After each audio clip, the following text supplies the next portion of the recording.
Well, hello there, my brothers and sisters. It's Josh Packard. Welcome to another episode of The Golden Image of Churchianity is a Lie. Thank you for joining me today. If this is your first time, welcome. The church, the real church, its whole goal is to make little Christs. So we're supposed to make people who have the image and the dominion of God. Okay? We're not supposed to swarm pews. We're not supposed to, sit there and, have beautiful music for people to listen to and all that stuff, which is good stuff, but don't get me wrong.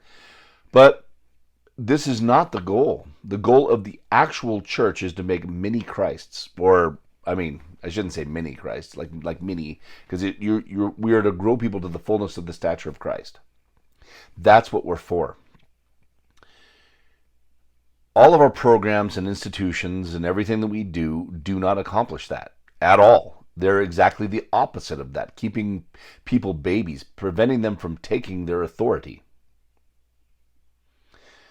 See, there's several places where we need to see what our authority is, where we've been set at the right hand of God, where the demon possessed man and the demon said, "I know Jesus, and Paul I know, but who are you?" And it's this idea of authority. So a child, as long as he is a child, is under a schoolmaster, right? But whenever he becomes of authority, he becomes the master of the land, right? And so we are made for that authority. The image and dominion of God isn't just like fancy fairy dust. It's literally taking his authority as if you were Jesus on the earth. See, we have been given all authority. We just don't take it because Satan is deceiving us, thinking that we have no authority. So we're always asking for forgiveness, begging for things, praying and asking all the time rather than taking the authority. You got to think, how does a king request versus how does a slave request? How does a king pray? How does a slave pray? You see what I mean? It's a state of mind, a state of being that you have. The one who believes they are an heir of God and have the authority due unto them, they're going to approach the world differently than somebody who still thinks that they're pond scum. It's very, very, very important that we take on the clothing of Christ, that we take his white robe, we take his kingly garments, his priestly garments, his crown, his scepter, the seat at the right hand, his armor, everything we need to appropriate and exercise and use that authority. See, we're taught to think that humility is just, keeping yourself small and in the respect of men and the respecters of persons and keeping ourselves...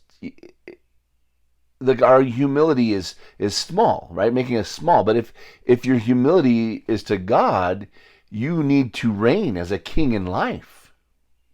How do kings approach problems? How do they approach adversity? How do they do things that are different than like the normal person?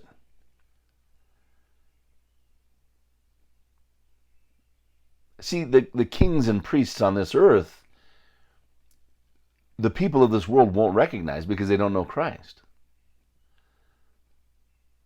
So like those of us who are chosen, we're literally been given the crown. We've been given the authority. We've been given the seat. Just nobody acknowledges it. Nobody sees it. Nobody can understand what we've been given. Our crowns are life, peace, joy, hope, trust, full assurance. These are the crowns we wear. It's a multifaceted crown, for sure, but this is how we reign. So if today you're overcoming your fears and your sins, and whether you're good or evil, or whether you're a Christian or any other religion for that matter, you still are not reigning in life. You're still overcome. You're still in your conscience living as a slave or as an enemy to God. Ready to eat just the scraps that are coming off the table, but you've been invited to the feast. To feast with God is to sit in the place of honor, at the table of honor. But if we won't do that, if we won't take our seat thinking that we're humble, then you're not humble to your king if he has commanded you to take your seat and feast with him. If he's given you the clothes and you don't wear those clothes, if you don't take his food, he's not your king.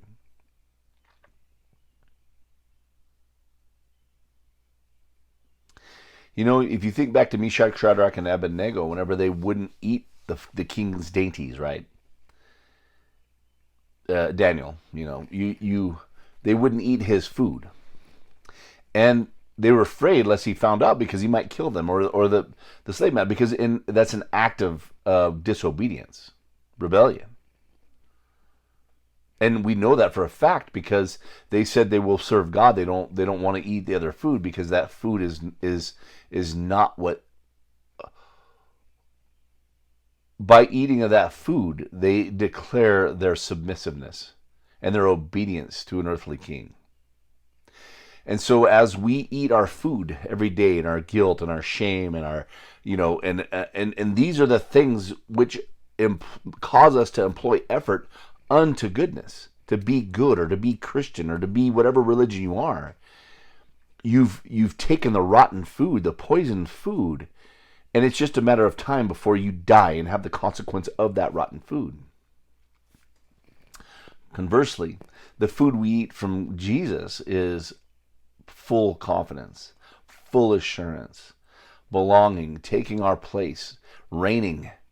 This is the food. We hear his word. We trust in him. We have faith, joy, hope, and the words that what we eat and what uses us and motivates us to do everything is purity, holiness, righteousness, grace, and peace. So we're eating a completely different food because our food is him. Because we see him as he is, and we are supplied by that knowledge. So we drink his blood and we eat his flesh so that we can live, right? Because everything that he offered up was the result of that would be our nourishment and our development and growth unto the measure of the stature of the fullness of Christ. Because we're babies, like it talks about in Hebrews 5. If we're still subject to ordinances, we're still worrying about matters of resurrection of the dead, the matters of faith towards God, the repenting from your dead works. I mean, all these things, if you're still in those things, you have not even begun a journey unto the maturity. Which we see in Hebrews 6, where it talks about how by those who through faith and patience inherit the promises now. Well, these that have the faith and the patience are not looking at denominations which are bred to keep you distracted from the truth and the knowledge of the absolute supremacy and final word of the judgment of God, the final judgment of the God that we don't look at. We don't realize that the judgment he said on the sixth day is his final verdict. Very good. God has a higher view than us, and he sees the end from the beginning. And then what he has established and said is from his view, saying very good. But we go, oh no, we're sinners, and those sinners, they're going to burn in hell, and da-da-da. And you're just totally off the point. You have no idea what's going on. And in doing so, you have not taken the king's meat, being the blood and the blood and the flesh of Christ. You're feeding off everything else. You're not wearing his clothing. You're not taking your seat at his table. You're not doing these things. So though other men might think that you're holy and they think that you're good and they think you're Christian, God sees the truth. And your death will reveal the truth, right? Because only that which is connected to God will live on into eternal life. Everything else has to die, then go to resurrection, and then live, right? After the judgment, after the lake of fire. So everyone's, we're all thinking the wrong things. We're thinking it's normal to die. We've been seeing it because everyone's been deceived. We shouldn't be dying. If we really truly believed God, like the scriptures say, that if we believe on him, we shall live. We shall not die. Well, we see why we've been dying. We understand it easily. We see that the one that's been feeding everybody the lies is the church systems, all religions, and everybody's conscience, and everyone that's still subject to carnality. All the different faiths and traditions, all the mystics of the past, no one has appropriated God's word. His word is life. It is righteousness, holiness. By knowing him, just knowing him produces it. But the God that we've accepted is actually Satan in disguise. We call Satan Jesus. Everybody's all raising their holy hands in church to a God that is fickle, that is giving you shame and guilt and fear. And they're like, oh, we're not supplied like that. Yes, you are. Because as soon as I'll prove it to you. If I say anyone's saved, like Hitler's saved, absolutely saved. Even Satan, I'll just say he's absolutely saved. Where's your mind going to go first thing? Well, did he repent? Did he do these things? Well, Satan did all this stuff and blah, blah, blah, blah, blah. Well, as you're pointing to that, from what he did or didn't do, you have disregarded God's judgment for your own questions. You are separated from God and you are fallen from grace. His word isn't settled for you. You are using your own judgment and mind in order to create some sort of judgment that would be palpable to you and your understanding of what you think God should want, like Cain. The only problem is you've only been alive not even enough to even know the difference between anything. God has a plan. He set up the framework for the plan. He already looked at everything before he even began construction and said, very good. You see, anytime you approach a construction project, there's a set of plans, specifications, everything's been thought about by and large, by imperfect people. It's been all thought about before it even began. Everything's been figured out from the underground all the way to the top. There might be mistakes that happen or whatever in an imperfect, because construction workers, and we're all sinners, like in construction workers, let's put it that way, that we're imperfect construction workers. So there's miscommunications and there's other stuff in this worldly building. But the building that you get will be what the plans predicted that you will get, right? Well, the Lord is a perfect builder with all power, with all strength, and with all might. He made his plan.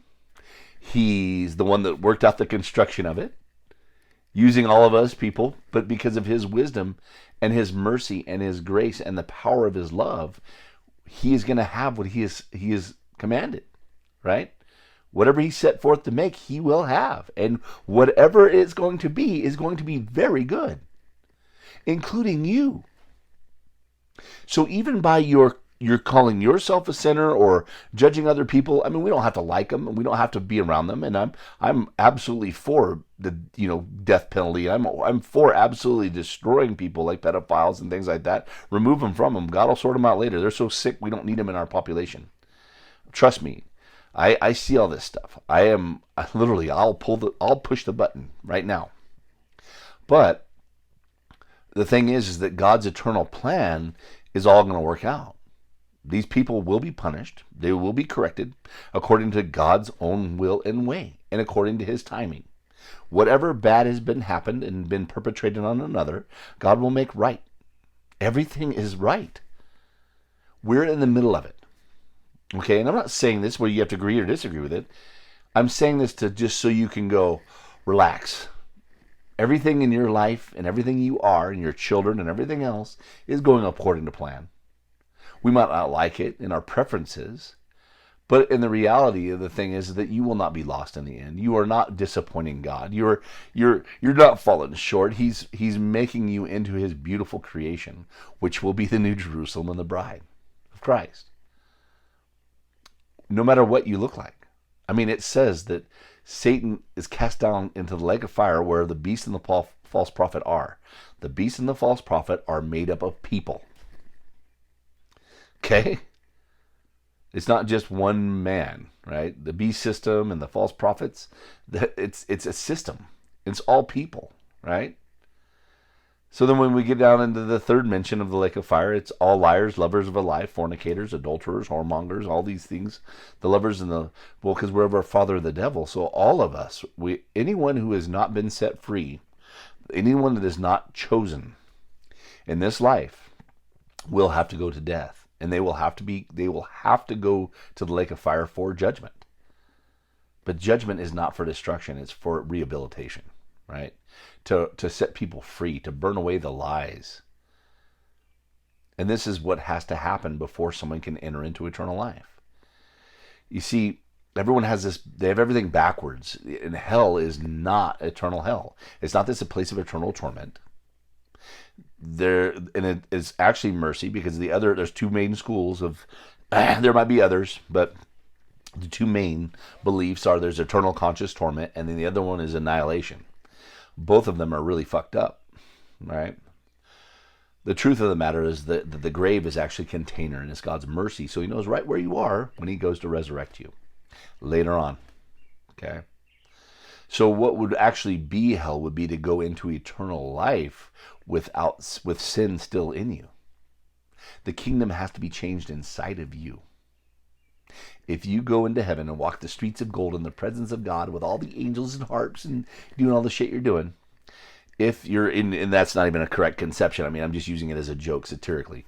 But the thing is, if you entered into there, you would walk in and the presence of God would be a living hell for you for eternity.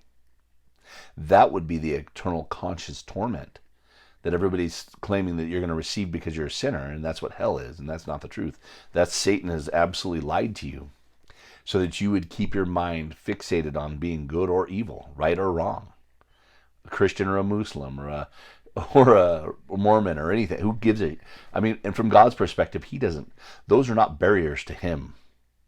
Wherever you're at, he just goes, boop, you're mine. Mine, mine, mine, mine. I'm the God of gods. Whatever God you serve, I overrule him. Whatever king you serve, I'm the King of Kings. I overrule him.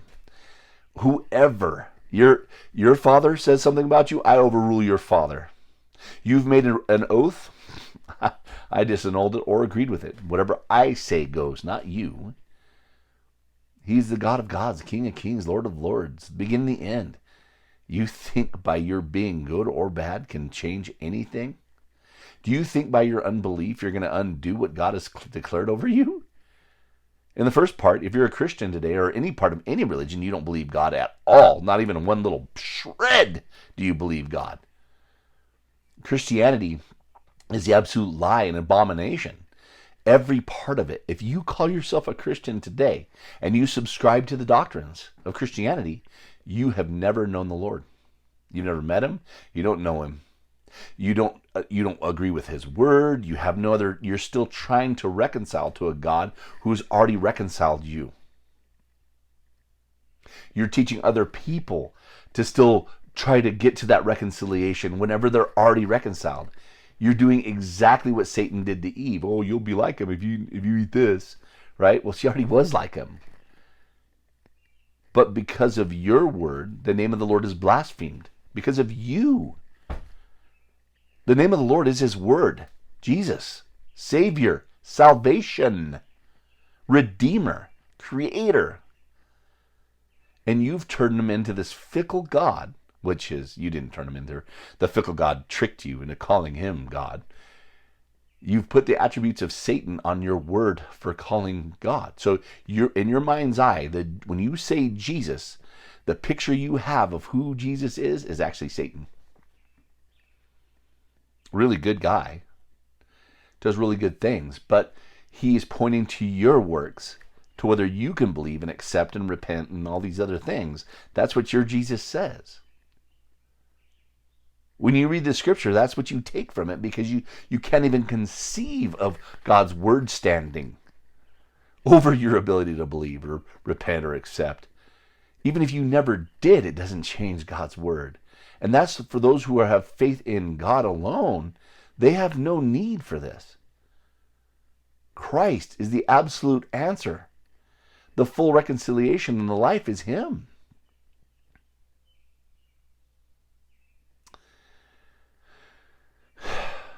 Christianity is the absolute enemy to God. And it's the worst because it pretends to be his friend of Jesus. Anyway, I want to get this through to you so you can be free. So you can escape the bonds of death, escape the bonds of dying, escape the servitude, that you can take off all your death rags.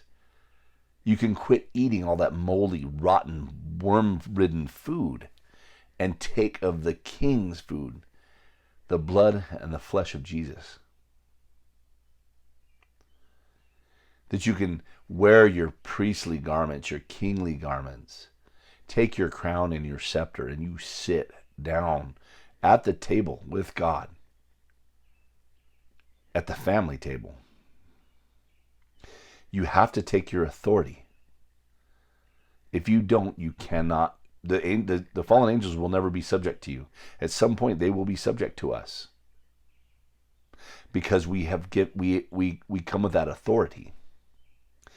And up until this point, I've all been guilty of it too. Is we don't act like we're authorities. We don't act like kings. We don't serve like kings. We don't have a king's mind eye. That's what we're doing. We're slave minds.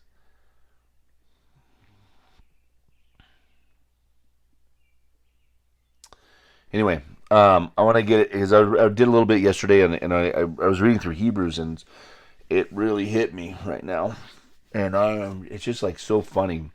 Once we know the truth, and it just seems like it, literally, there's a lot of 2023 and 2030 prophecies going around, and I'm really going, the Bereshit prophecies and all that stuff, and it's like really, this year in 2023 is the year I know the change. I felt the change. I felt the transition from being dead and dying to be alive and living. The veil was like removed on this day in this year for some reason, that we could sit here and go, we can understand what's happening. What does it mean to be dead and dying, and what does it mean to be alive and living? What is the difference? What would somebody look like that's alive and living? And you start going through this, and you're starting to see what keeps us dead and dying, which ultimately goes to the grave, being hell, right? Well, to eternal life, you have to live. Life has to be imparted to you, and living is what takes you into eternal life, right? Otherwise, you have to make the first stop in the grave and then be resurrected and then go on into eternal life, which we're trying to get to the high prize and the high calling in Christ Jesus. That's what we're trying to do. This is the generation, I believe, that will not go to death. There's no reason for us to die. Christ has already tasted death for every man. There's no need for us to go into death. We should just make a one-way trip, right? We shouldn't have to die, then go get resurrected, and then go into eternal life. It should be just a straight progressive, right onto eternal life. That's the way it's supposed to be. That's what the scriptures promise us if we believe Jesus. If we put our faith in him, we shall live. We'll have everlasting life. The promise is everlasting life. Everything's everlasting life. And we can see that now clearly. It just transitioned, and I can tell you. And I can look back, and I can tell you, no one knows this stuff. I can look back to all the authors. I can look back to everything that everyone's ever brought about. Nobody's had this audacity to go, oh, we're going to live. We can see how it works. We can understand how death operates. The entire church is killing everybody. All religions and all mindsets, everything that is carnal, everything that we know is good and evil is stacked against us to keep us blinded from the word that God has spoken for eternity from the very foundation. The final judgment was already spoken, but nobody believes it. Very good for you and you and you and you and you. The reason you didn't know it is because all religions are saying, oh no, you're a sinner. You be saved by grace. And everybody's just so focused on trying to be better people and better husbands and brothers and sisters and better people and better Christian. It's all wrong. If you're looking down at being better, you've looked away from Christ and you cannot share his life. Because his life is, so like if we're like osmosis is like the best way to think about it, is that if we are kept away from him, we cannot connect with him and his life will not impart to us. We have to be connected to him. And then the life from him flows into us and then we overflow, right? Well, as long as Satan can keep you from coming to the place of authority, coming to the table, coming to, as long as he can keep you from doing this and blinded, you will not grow. You'll stay a little baby. You'll never appropriate God's life, and you will die and go to the grave. And everyone that follows you, you'll be responsible for. So then we are truly murderers like our father. We are truly liars like our father, the devil. We are absolutely the enemies of God. And his mercy, it's like he still, from the very beginning, has said that this is all going to work out good too. He's going to make it all right. You cannot fail. You're in God mode right now. You can't die. You can never run out of ammo. You're absolutely set. Because God has made you as himself. Satan tricked us into giving away that life and that power. Tricked us into living like slaves and enemies to God. But the good news is that that is not so Christ. You've not learned Christ that way. It doesn't diminish him in the least to exalt you.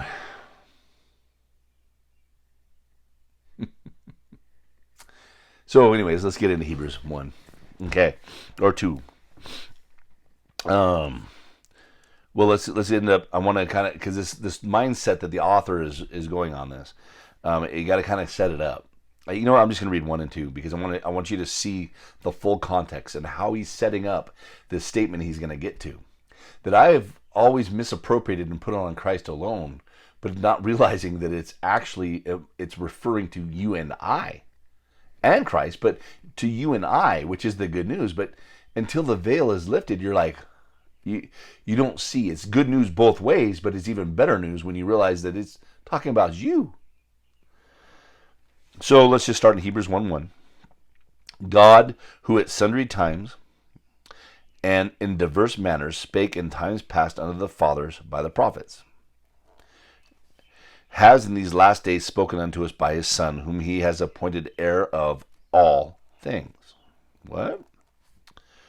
And all things means all things. Everything. There's not anything. Christ, it's everything is his, whether you like it or not. By whom he also made the worlds, who being the brightness of his glory and the express image of his person. You see, God is spirit. Jesus is the person of God. He is the expressed person of God. God dwelled in the flesh, you guys. I mean, I just want to reiterate this because there's some people that have some weird mental gymnastics that try to say that this didn't happen. But it's imperative that you see Jesus as he is. If you don't, you can't have his life. Okay? He says, who being the brightness of his glory and the express image of his person, and upholding all things by the word of his power, when he had by himself purged our sins, sat down on the right hand of the majesty on high. That's so great. Being made so much better than the angels, as he has by inheritance obtained a more excellent name than they. And this, start thinking this being applied to you. If it has been applied and given to Christ, it has also been given to you. If you're an heir with Christ, so just follow my mindset. Okay? Whether you agree with it or not, just go with me for a minute and check this out. For unto which of the angels said he at any time, you are my son, this day have I begotten thee, and again I will be to him a father, and he shall be to me a son. So he's the first begotten, meaning that there's the other begotten sons after him. Okay? You're one of the begotten. All right? So just keep this going, because what's applied to Jesus is also applied to you, because this is what this is about. He's making, so Christ was the prototype. You are the next model, okay? The same replication of the first model. You're like a cellular, where a cell divides and makes an exact copy. That's what's going on. You're exactly everything that's being applied to Jesus, all authority, everything has been given to you too, and it has to be. Otherwise, you can't perform what needs to be done against the heavenly powers and principalities. You have to appropriate this. Watch, you'll see, especially in chapter 2. Okay. For under which of the angels said he at any time, You are my son, and this day have I begotten, and again I will be to him a father, and he shall be to me a son, which the Lord has also said about you. And again, when he brings in the first begotten into the world, he says, And let all the angels of God worship him. So the messengers of God, they're going to worship. So think about this. So the angels of God were previously not worshiping him.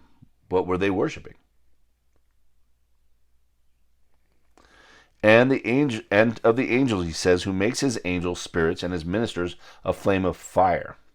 Okay. So whether you think that these are the Beni Elohim, like the angels in heaven, like, Michael and Gabriel, or these are the messengers being you and I, right? So once we worship him, God makes us these spirits and ministers in the flame of fire. Okay.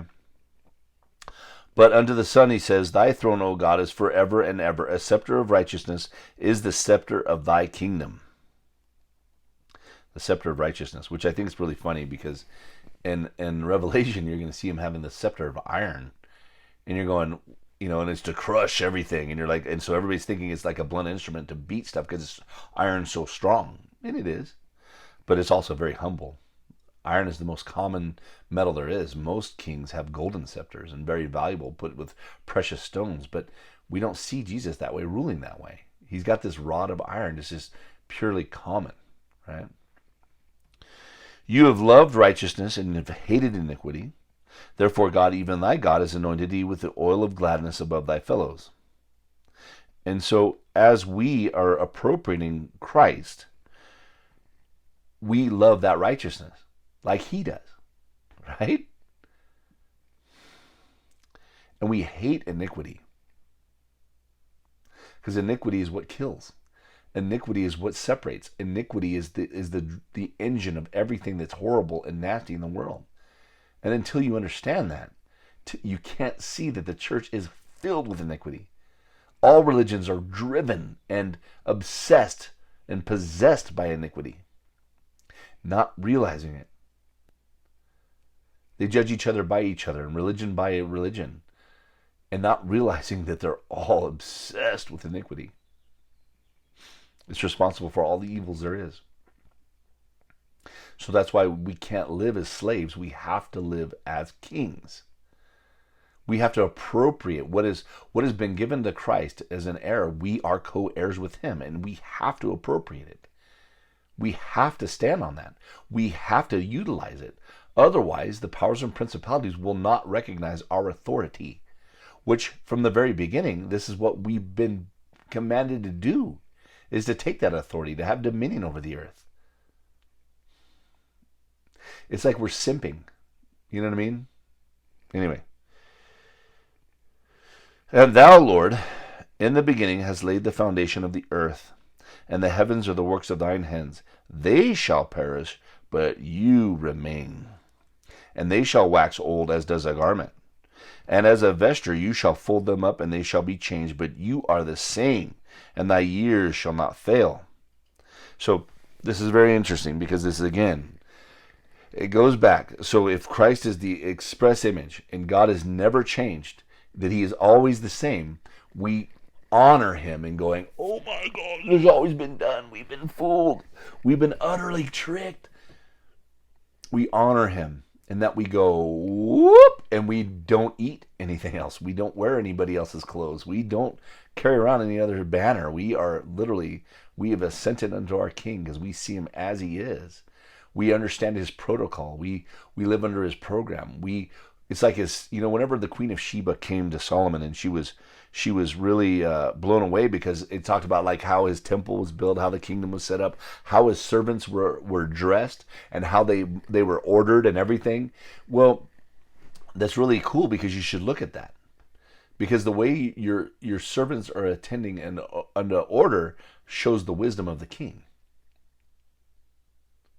So then, as we are subject to him and being employed unto his will according to his righteousness and holiness and peace and joy, then we can be observed as his wisdom. But if we're all distracted into all of our good works because of iniquity, then we are employed to those things and cannot be the wisdom of God. Okay. But, he says, in your years shall not fail, but to which of the angels said he at any time, sit on my right hand until I make thine enemies thy footstool?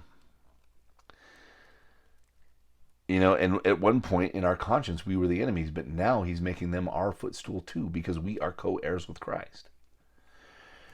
Are they not all ministering spirits sent forth to minister for them who shall be heirs of salvation? So this is what we're doing. The heirs of salvation. Salvation is being brought to life, made manifest. God's life is what heals us. Life. I think it's always interesting. Because if, say like the way that we think that hell worked, well, in order so you'd have to die, go to sleep, then God would have to minister his life to you, which would resurrect you from the dead. But in doing so, his life would instantly heal you, right? So, leaving that aside, then if we can, that is a fact. So we don't even go any further. But if you still think now he's going to torture you forever after he brings you back to life with his healing life, maintains that life forever, and then just punishes you forever. I mean, that it's madness, you guys, to think that that's our God. That is Satan you're serving, by the way. I just want you to know that. I mean, absolutely, you're serving Satan so that you can be blinded and you can blind others. Therefore, we ought to give the more earnest heed, and this is where I want to get going, lest the things which we have heard, lest at any time we should let them slip, so that we would give them away, that we would be beguiled and cheated out of our reward, our inheritance and our authority, which we have been.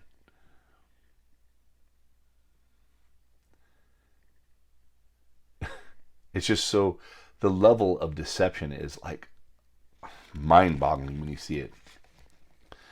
For if the word spoken by angels was steadfast, and every transgression and disobedience received a just recompense of reward, how shall we escape if we neglect so great salvation? Again, so the word spoken by angels versus the neglect of so great salvation being the word of God, right? So his word is salvation. But his word is the word that he said and spoke in his final judgment from the foundation of the world. That's Christ. That's Jesus. He's the embodiment of that. He's the fulfillment of that word. He is that word. He is his Savior, reconciler. That's his name. Jesus is the expressed image of God. He's his person, showing us that we have absolute confidence that he never changes. We did our worst to him and he didn't change. Do you think by doing your best you can make him change? Do you think anything you can do can change what he has decreed over you and everyone you've ever met or known or conceived of? Do you think you can change it? Do you think Satan can change it? Well, obviously you do, because you think that you can go to hell or be lost from God. So you put your faith in Satan.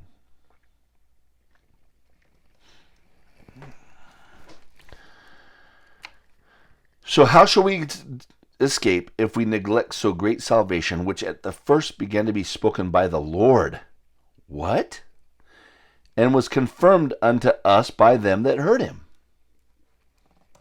God also bearing them witness both with signs and wonders and diverse miracles and gifts of the Holy Ghost, according to his own will. For unto the angels has he not put in subjection the world to come, whereof we speak. But one in a certain place testified, saying, what is man? Okay. If up to this point you've been skeptical, and you're going, well, just because it's applied to Jesus doesn't mean it's applied to us. But in a certain place testified, saying, what is man that you are mindful of him, or the son of man that you would visit him? You made him a little lower than the angels. You crowned him with glory and honor and did set him over the works of thine hands. Okay? We know that's Jesus for sure, but what we don't know is that's us too. We are him. Adam and Eve, he created them, right? Male and female. He called them both Adam. You're in Christ. You're the female, but you are in Christ. You guys, you got to understand. I mean, and you're not a female. It's just to give you an idea of what how marriage operates. Shows how that we have been through that marriage and union and that fellowship have been brought into the same authority that he has. Though he is always the most authority for sure. But the thing is that a queen shares his bed. What the queen says goes, and there is nobody who is more powerful than the queen underneath the king. Right? So, yes, in one instance, he is God in the flesh, and he is all-powerful and all-knowing, but we receive of his blessing, his life. We receive of everything that he is, his character, his name. We receive everything by the virtue of him appropriating us as his bride.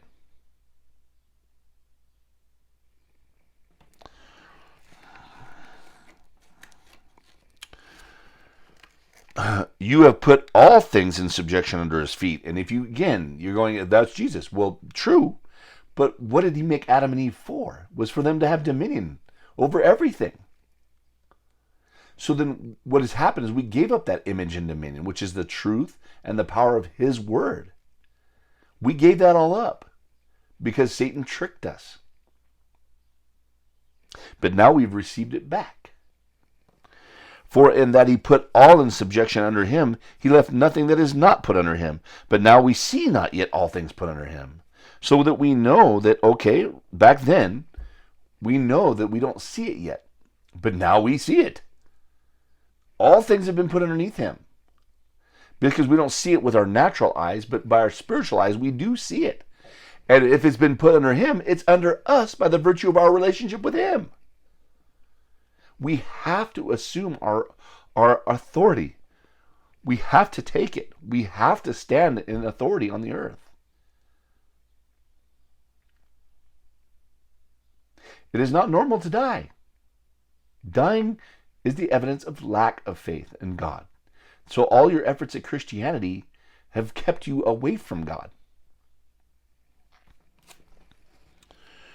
But we see Jesus, who was made a little lower than the angels for the suffering of death, crowned with glory and honor, that he, by the grace of God, should taste death for every man. There's no reason for us to die. There's no reason we shouldn't be expecting to die. But our churches and everything around us teaches us that we should, when we die, we'll go to heaven. It's like, that's not how it works. Not even at all. You have to live to go to eternal life, and it's not heaven. Heaven was here on the earth. This is where God put the man and the woman. This is where he was going to have a relationship with them. This is where, not to say that we're only going to be limited to the earth, because everything fell with Adam and Eve, right? Not just our world, but the worlds. Time itself, everything fell. So whatever God has done, we are the center of that creation.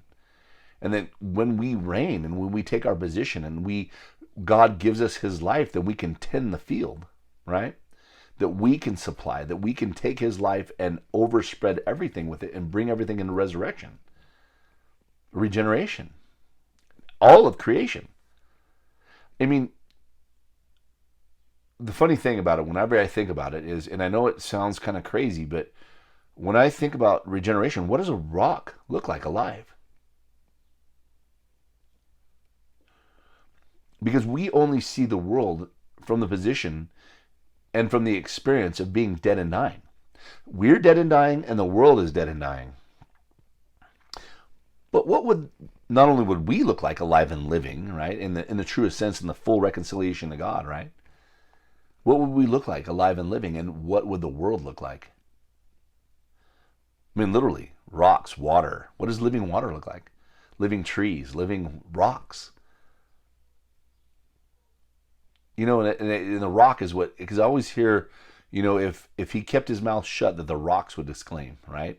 And it's funny to me, and I'm going, and I always think that's just, useful, words or just trying to be, descriptive or whatever he's trying to do. But what if that's the reality? Everything declaring.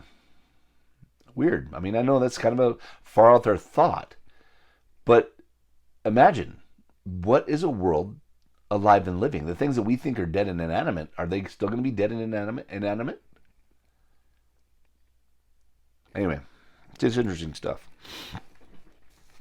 For it became him, and now we're in 2:10. For it became him, for whom are all things, and by whom are all things, in bringing many sons into glory, to make the captain of their salvation perfect through suffering.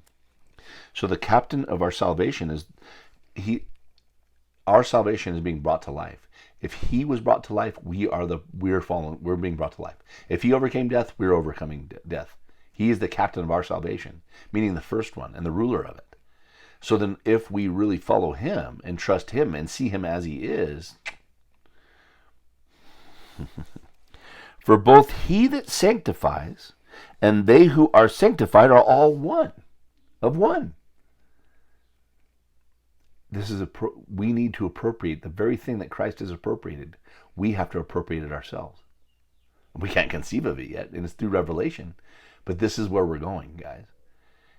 And so the appropriation of what he appropriated is what we are commanded to do, right? For which cause he is not ashamed to call them brethren, saying, I will declare thy name unto my brethren in the midst of the church, and will I sing praise unto thee. And again, I will put my trust in him. And again, behold, I and the children which God has given me. See, to be of Christ is to not just be, we're just on Christ's team now. We're on Christ's side of things. It's literally to be constituted with him. That everything he is, you are. Crazy stuff, you guys. So amazing to think about. For as much then as the children are made partakers of the flesh and blood, he also likewise took part of the same, that through death he might destroy him that had the power of death, that is the devil. So this has happened. He's destroyed the power of him that had the power of death. He's destroyed death. We don't believe him to appropriate it. We've been distracted. We've been kept blind, thinking that we're someday it'll happen to us because he said so. Rather than we can live. Get the fuck up. What are we worried about? Get up. We don't have to die. It's just we keep believing that we're going to die. When you die, then you'll go to heaven. And it's like, no, you can't die and go to heaven. You die, you go to the grave. You have to be resurrected, judged, and then brought into eternal life. But for those of us that go, holy shit, we should just go straight on in. We should not die. Okay?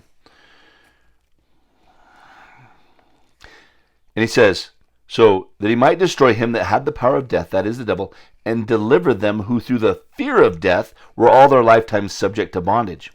See, in this fear of death, I thought it was being afraid of death, and that is one set. But the thing is, when we acknowledge death, so it says like fearing God, it's like we acknowledge that death is the normal consequence of we're just born to die. We're all going to die and then go to heaven because we're spiritual beings. Jesus had a body, you guys. You guys understand? We have to resurrect in our bodies. The outward bodily resurrection is what the high price of the calling of Christ is. That's what we're doing. That's what he's showing us how to do, is to take up our bodies like he did. Take up his authority like he did. To do everything that he did. To be as he is in this world. Not after we die and after we go to heaven. He wants us to overcome now. This is what he's teaching us to do. For truly he took not on the nature of the angels, but he took on him the seed of Abraham. For this reason, in all things it behooved him to be made like unto his brethren, that he might be a merciful and faithful high priest in the things pertaining to God, to make reconciliation for the sins of the people. And this reconciliation is the reconnection to God. To reconcile isn't just to be, now we're in good favor with him and that we're back in relationship like we think. It's like literally reconnecting to God. That's what reconciling means. Okay?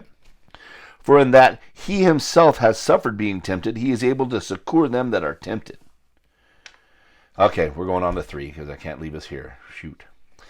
Wherefore, holy brethren, partakers of the heavenly calling, and consider the apostle and the high priest of our profession, Christ Jesus, who was faithful to him that appointed him, as also Moses was faithful in all of his house. For this man was counted worthy of more glory than Moses, insomuch as he who has built the house has more honor than the house. And this is funny, because if Moses built that house, Christ has already built us as his house. That's what the fulfillment of that faithfulness is, the building of the house. For every house is builded by some man, but he that built all things is God. And Moses truly was faithful in all of his house, and as a servant for a testimony of those things which were to be spoken after, which things we now see. But Christ as a son over his own house, whose house we are, if we hold fast the confidence and the rejoicing of the hope firm unto the end. And this is what I've been saying this whole time. It's all about him. His word. Being Jesus is God is his word. Jesus is his word. There is no separation. He is absolutely one in his being, his character, his purpose, his design. I mean, his creation. I mean, everything is him. Everything is displaying him. We are the outcome of the fulfillment of his word. We are the wisdom displayed. God's wisdom is being displayed in us as we overcome. God's wisdom is manifest. We are the result. He is the lamp and the oil, and we are the light. We are the expression of all of his word and wisdom and glory and his promise and his unchangingness and his absolute power of life. And all we have to do is believe him. Because in believing him, our minds are lifted up off the earth and set on the right hand where Christ is. We're no longer worried about the affairs of this world. We're not worried about the affairs of religions and doctrines and respecting of persons and stuff like this. We don't care. Literally, all these things have no effect on God's word. And this is what we've been consumed with, generation after generation after generation after generation after generation. Every generation going clunk right to the pit, right to the pit, right to the pit, right to the grave, right to the grave. Every single person, one after the other, every religion, every creed, every race, every people. No one has said, wait a minute, what did God say? No one's done that. And we have only now just been given that ability through revelation. And it's only been this year. I could tell you, I could see many aspects of this up until this point, but I couldn't see, oh my God, this has been, I can explain it now so easily. I can show you so easily where to look. My job as the church is to make you to the full measure of Christ. That's all I'm trying to do, to get myself there and get you there. That's all I care about. The only way, there's only one method of doing it is going, hey, look at that. Look over there. And you go, what? That's only one method. It's just to go, wait, don't look here. Look there. And people go, what? Just like I did. It's like whenever it was just absolute darkness for me, and all of a sudden I saw Jesus. I just saw a little light off in the distance. And I go, wait a minute, what's that over there? And all of a sudden it just goes, and I'm like, oh, what the hell? Everything here is a lie. Everything. Christianity is a lie. I just want you guys to know that. Christ is not. Christianity is a lie. It is absolutely misrepresenting him, misquoting him. It's completely blaspheming him. It has nothing to do with him. It's an agent of the devil to keep you blinded, going to death, so that you cannot grow to the measure of the stature of the fullness of Christ, so that you cannot remove him, that you cannot display God's majesty and glory. And you can't display all these things. You can't display his authority. You can't display any of these things. So then the question still remains to all the fallen angels and all of creation, who is to be worshipped? Who do you worship? Do you worship what God has said for eternity, the final judgment he made from the sixth day? Which is Christ, by the way. Or do you worship Satan in his accusation? Every religion worships accusation. Sin, death, iniquity, hell, eternal punishment and judgment. They worship all these things that are false, by the way. All their ideas are false. Of heaven and hell, good and evil, right and wrong. Everything has no bearing. God's word alone has bearing. That's it. If you talk to Adam and Eve in the garden before the fall and you go, "Oh, did you believe in Jesus?" And they're like, "What? What do you mean?" They would just be like, "Huh? Did you make a decision for Christ? Did you repent? What religion are you? Are you even a Muslim or a Christian?" And they're like, "Oh, what are you even talking about?" And once you see the truth, you go, "What are these? These are complete lies." Even the best pastor is still just subject to death. Anyone who does not acknowledge God's absolute word, finished word, and it's been finished forever. And we're just like, nope, I'm going to be a sinner today. I'm a sinner. Oh, no, nope. I'm a Christian, so I'm going to go to heaven. And those people over there, because they didn't believe like I did, they're going to go to hell because God's a loving God. I mean, you're so full of shit. I mean, and you don't even realize it. The cognitive dissonance is so unreal. And because everybody's going that direction, you're like, "Oh, well, yeah. Well, they're going that way, so I'm supposed to believe you. They've all said this, and you say that. I'm going to stick with them." Anyway. All right, my brothers and sisters, I got to let you get going at some point. But you've got to take his authority. You've got to accept that you are in his likeness, that you are his equal for the most part. I mean, other than you're his bride. So he's like right here and you're right here. Okay? You're not like this, "Oh, sinner saved by grace, and we're just so lustful and thinker, we're just so terrible, and blah, blah, blah, blah, blah." It's like maybe you could be, and according to the eyes of man and according to your own conscience, but God has never said any such thing. Yes, he's called you a sinner, but you took it as a qualitative. "I'm a sinner, and therefore I deserve to go to hell." No. You were going to hell because your mind was darkened, you were separated from God, and you were not receiving his life. You were amputated by Satan. Okay? You're doing your evil works because you've been amputated. You just have to be regrafted in. That's all that has to happen. The way you're regrafted in is through the truth. Just knowing it. Does all the work. It completely cleanses your conscience, makes you sinless, makes you rejoice and in hope and in peace and absolute security. Confidence like you couldn't even imagine, because you're like, "Oh, he can't even turn against himself." He loves you with, layer after layer. He is life. He is the resurrection. He's the way, the truth. He's your high priest. He's the King of kings. He's the Lord of lords. He's your husband. He's your father. You keep looking at all these things in our relationship to him, and each one he manifests to give you greater confidence and peace that his word stands over anything, so that you can come home in peace and rest. All right, that's enough. But you guys, man, I'm so excited that we're seeing this together. All right. God bless you all.